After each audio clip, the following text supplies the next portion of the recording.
Om Swastiastu, perkenalkan kami dari SGD A5. Pada kesempatan kali ini kami akan mempresentasikan penugasan student project kami yang berjudul Diabetes Gestasional. Dapat dilihat pada layar terkait anggota dari kelompok SGD A5 yang berjumlah 11 orang.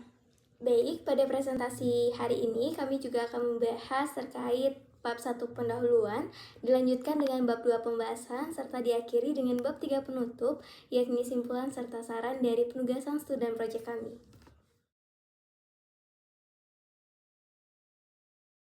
Baik, sebelumnya perkenalkan saya Nita Purnama dengan 3 digit yang terakhir 144, izin melanjutkan dari rekan saya sebelumnya. Jadi topik ini dilatar belakangi dari tingginya angka kejadian diabetes mellitus secara global.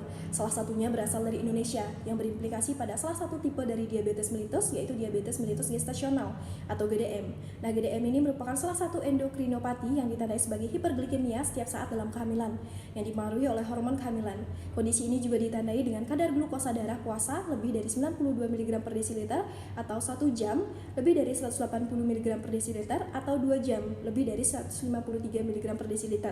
Kondisi ini dapat ditentukan pada usia kehamilan 24 hingga 28 minggu. Sementara itu, prevalensi GDM terus meningkat seiring dengan meningkatnya angka obesitas, keterlambatan usia kehamilan, serta kecenderungan pola hidup yang tidak sehat. GDM ini memiliki komplikasi yang cukup serius, misalnya pada bayi baru lahir akan mengalami hipoglikemia neonatal, gangguan pertumbuhan, dan juga gangguan metabolik. Nah, sementara pada ibu akan mengalami risiko tinggi seperti diabetes mellitus tipe 2 dan komplikasi obstetri. Nah, melihat urgensi penyakit ini, penulis student project dibuat untuk mengkaji lebih lanjut mengenai diabetes gestasional atau diabetes mellitus gestasional, serta memberikan wawasan lebih dalam mengenai pendekatan diagnostik, terapi, dan juga faktor risiko terkait penyakit ini. Mungkin sekian dari saya kembalikan ke rekan saya. Terima kasih.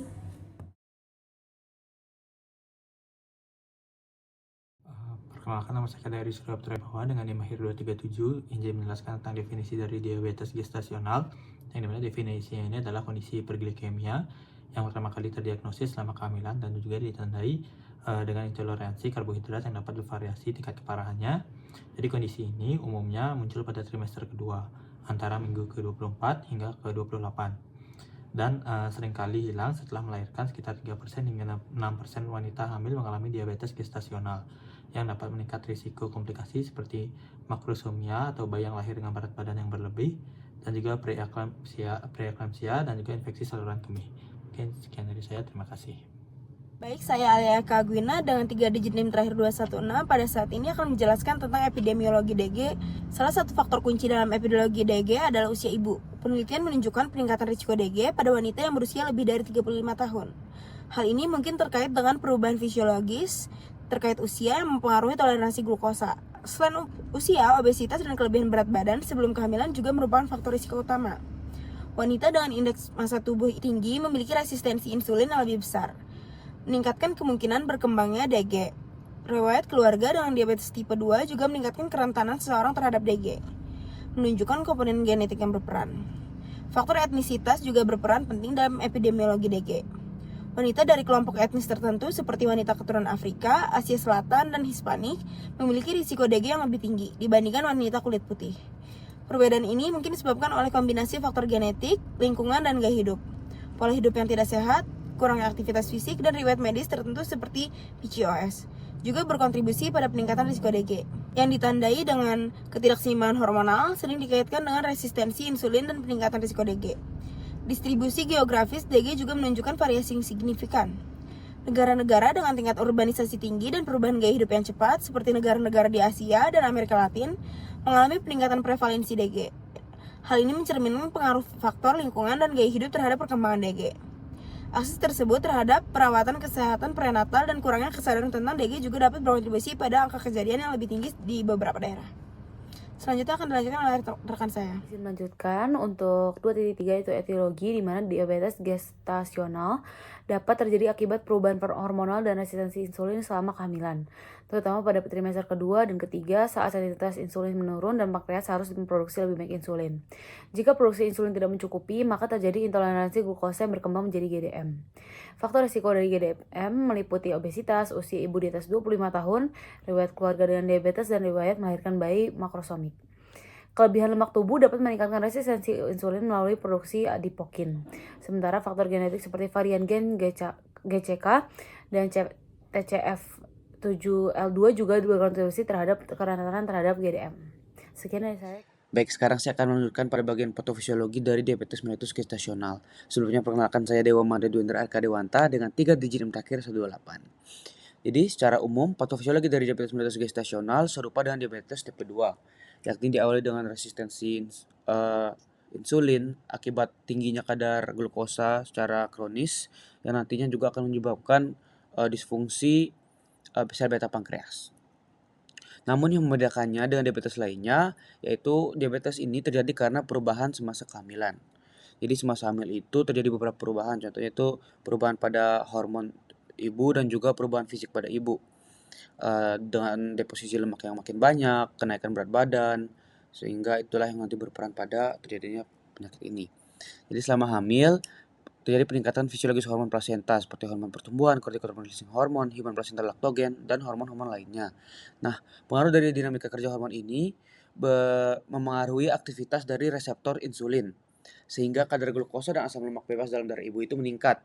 Nah, hal ini bertujuan untuk memberikan janin nutrisi, karena janin itu memerlukan glukosa dan nutrisi lainnya itu dari ibu, sehingga dari ibunya sendiri harus ditingkatkan. Nah, kerja hormon-hormon tersebut yang berlangsung secara lama selama kehamilan dengan efeknya yaitu dengan glukosa yang tinggi dan lemak juga yang tinggi pada ibu, hal ini dapat menyebabkan resistensi pada reseptor insulin pada ibu dan nantinya dapat menyebabkan kerusakan sel beta pankreas ibu. Ditambah lagi dengan perubahan fisik ibu seperti deposisi lemak yang tinggi, kenaikan berat badan yang seperti obesitas, hal tersebut yang dapat menyebabkan diabetes gestasional ini terjadi pada ibu hamil. Sekian dari saya, terima kasih. Baik, perkenalkan saya Indira Prana dengan 3 digit NIM akhir 012. Pada kesempatan kali ini saya akan melanjutkan bahasan terkait faktor risiko dari diabetes gestasional. Bahwa berdasarkan ACOG, faktor risiko ini meliputi yang pertama, memiliki riwayat penyakit gestasional sebelumnya, serta saat melakukan pemeriksaan kadar hemoglobin ABH1AC yakni sebesar lebih dari 5,7%. Dan hal ini juga didukung bahwa terkait riwayat faktor keluarga yang memiliki riwayat diabetes dan dilanjutkan pada ras-ras tertentu yang cukup berisiko tinggi serta memiliki riwayat sindrom PCOS sebelumnya. Baik, saya izin melanjutkan. Sebelumnya, perkenalkan nama saya Nasani Pasaribu dengan 3 dan terakhir 176. Di sini saya izin untuk membahas bagian diagnosis. Adapun untuk metode diagnosis diabetes gestasional, yang pertama yaitu menggunakan metode satu langkah, di mana TTGO 75 gram, di mana akan dilakukan setelah puasa lebih dari 8 jam, dan diagnosis DMG jika pada puasa ditemukan hasilnya lebih dari 92 mg per desiliter. Untuk pada 1 jam ditemukan 180 mg per desiliter dan pada 2 jam ditemukan 153 mg per desiliter. Adapun untuk metode kedua yaitu metode 2 langkah, di mana langkah pertama akan dilakukan tes glukosa 50 gram tanpa puasa yang akan positif jika glukosa menyentuh angka lebih dari sama dengan 130 sampai 140 mg per desiliter. Dan untuk langkah kedua akan melakukan tes TTGO 100 gram. Diagnosis DMG akan ditegakkan jika lebih dari 2 nilai abnormal. Adapun untuk pertimbangan klinis untuk diagnosis DMG di sini, yang pertama yaitu perbedaan metode akan berpengaruh pada prevalensi dan interpretasi klinis, dan pemilihan metode disesuaikan dengan resiko individu dan rekomendasi klinis. Sekian dari saya, untuk selanjutnya akan dilanjutkan oleh rekan-rekan saya. Terima kasih. Baik, selanjutnya saya akan melanjutkan. Perkenalkan, nama saya Muhammad Yanyo Irza dengan 3 digit NIM akhir 696. Di sini saya akan menjelaskan terkait dana pelaksanaan. Untuk yang pertama terkait tujuan tata laksananya sendiri, yakni untuk mengendalikan glukosa darah, yakni untuk mencegah komplikasi ibu dan janin itu terjadi. Lalu berikutnya terapi awal, yang dimana di sini ada terkait nutrisi, yakni untuk kalorinya diusahakan untuk terkontrol dan karbohidrat rendah. Kemudian untuk aktivitas dari ibu hamil itu sendiri, yakni jalan kaki bisa, lalu senam hamil juga bisa, yang dimana di sini bisa membantu sensitivitas daripada insulin. Kemudian untuk monitoring glukosa, yakni sesudah dan sebelum makan, yakni untuk hariannya. Untuk selanjutnya terapi insulin ini dilakukan apabila jika target glukosa gagal dicapai dalam 1-2 minggu. Ini aman, tidak melintasi plasenta, dan dosis sesuai trimester dan berat badan. Untuk trimester yang kedua, yakni pada dosis yang udah di layar, dan trimester ketiga juga bisa dilihat di layar untuk dosisnya. Kemudian untuk obat oralnya sendiri, yakni diberikan metformin, ini diberikan untuk alternatif apabila terbatas, dan evaluasi risiko yang bisa terjadi terkait pemberian obat oral ini. Kemudian pemantauan janin juga bisa dilakukan untuk USG rutin. Di sini untuk deteksi makrosomia dan polihidramnion. Kemudian untuk pasca persalinan, biasanya ibu hamil ini memiliki glukosa yang normal.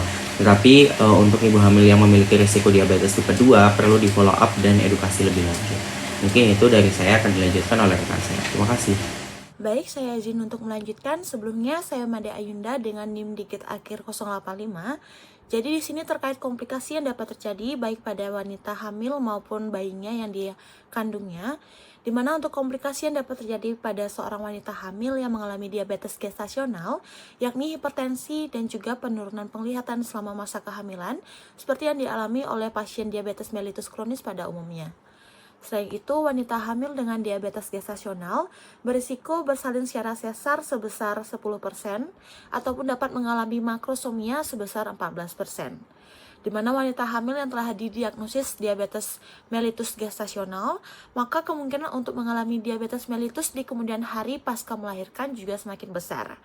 Pada pasien diabetes gestasional yang tidak diobati, maka memiliki risiko tinggi untuk mengalami preeklamsia, yakni kondisi hipertensi diikuti dengan adanya proteinuria yang biasa muncul pada kehamilan minggu ke-20.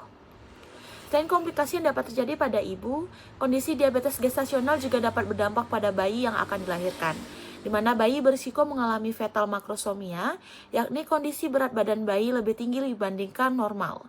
Bayi juga berisiko mengalami permasalahan pada pernapasan pasca dilahirkan. Kemudian juga bayi dapat mengalami hipoglukemia yang dapat menyebabkan kejang pada bayi yang baru dilahirkan. Bayi juga dapat mengalami obesitas, bayi lahir secara prematur, serta kemungkinan mengalami diabetes mellitus tipe 2 di kemudian hari semakin besar. Baik, mungkin sekian dari saya, akan dilanjutkan oleh rekan saya. Terima kasih. Baik, terima kasih atas kesempatannya. Sebelumnya perkenalkan saya Nima Dewa Vinayaka Janani dengan 3 digit terakhir 050. Di sini izin menjelaskan mengenai prognosis, di mana diabetes gestasional sendiri itu merupakan kondisi diabetes yang berkembang selama kehamilan dan dapat memberikan dampak jangka panjang bagi ibu dan anak jika tidak dikelola dengan baik. Ibu yang mengalami diabetes gestasional memiliki risiko lebih tinggi terhadap komplikasi seperti hipertensi, preeklamasi, serta persalinan dengan operasi sesar. Prognosis jangka panjang bagi wanita dengan riwayat diabetes gestasional menunjukkan bahwa sekitar 50% dari mereka akan berkembang menjadi diabetes tipe 2 dalam rentan waktu 5 hingga 10 tahun setelah melahirkan. Pencegahan jangka panjang sangat bergantung pada pengelolaan diabetes gestasional selama kehamilan dan juga pemantauan ketat setelah kelahiran. Bagi bayi, diabetes gestasional itu dapat meningkatkan resiko makrosomia atau berat badan lahir besar, lalu juga dapat menyebabkan hipoglikemia neonatal dan juga gangguan pernapasan. Bayi yang lahir dari ibu dengan diabetes gestasional juga memiliki kemungkinan lebih tinggi untuk mengembangkan diabetes tipe 2-nya dan juga mengalami obesitas pada usia dewasa. Oleh karena itu, manajemen yang tepat selama kehamilan sangat penting untuk mengurangi risiko tersebut, termasuk kontrol kadar glukosa darah yang ketat, pengaturan pola makan, olahraga, serta penggunaan insulin jika diperlukan. Baik, sekian penjelasan dari saya. Terima kasih.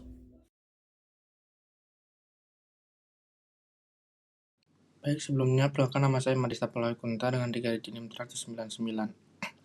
Jadi diabetes gestasional atau DG adalah kondisi hiperglikemia yang pertama kali muncul selama kehamilan, yang sering kali terjadi pada trimester kedua. Penyebab utama kondisi ini adalah resistensi insulin yang meningkat selama kehamilan, yang dipengaruhi oleh faktor risiko seperti obesitas, usia ibu yang lebih dari 25 tahun, riwayat keluarga diabetes, serta riwayat melahirkan bayi dengan berat badan lahir besar.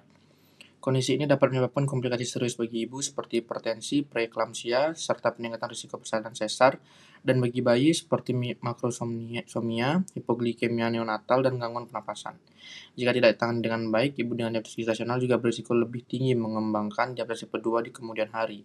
Pentingnya screening dini dan manajemen yang tepat selama kehamilan sangat diperlukan untuk mengurangi risiko komplikasi, termasuk pengaturan kadar glukosa darah, pola makan sehat, olahraga, dan penggunaan insulin bila diperlukan. Baik, saran dari penulis untuk pembaca adalah pentingnya meningkatkan kesadaran tentang gejala dan faktor risiko diabetes gestasional, serta melakukan deteksi dini melalui pemeriksaan yang tepat. Profesional kesehatan diharapkan lebih waspada dalam menangani kondisi ini secara cepat dan efektif. Selain itu, pencegahan melalui gaya hidup sehat dan pengelolaan faktor risiko juga sangat penting untuk mengurangi angka kejadian dan memperbaiki prognosis pasien. Sekian, terima kasih. Baik, sekianlah presentasi dari penugasan Student Project SKD kami. Kami tutup dengan Parama Santi, Om Santi Santi Santi Om, dan kami ucapkan terima kasih.